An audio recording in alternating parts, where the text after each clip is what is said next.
na sa video na.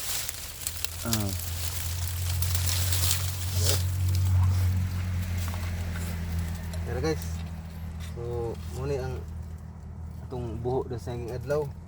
So, walay sulod. Tapos karon nasuddan sa balik. Nasuddan balik ang mga ano ito? Ha? Ano tingog gali mo? At pang eh. Pag pusa. So yan guys, so pang apat na huli. Nakuha yung mga arsap.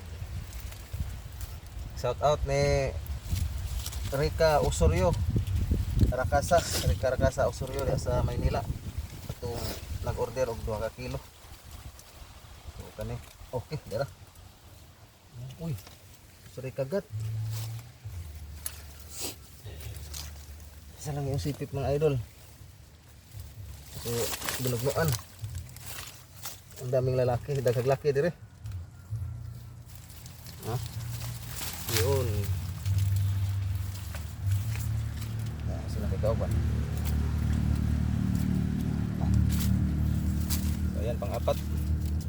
So, kulang siya ng pangsipit. Ibig sabihin, dumaan to sa matinding bakbakan. So, naputol yung kanyang sipit.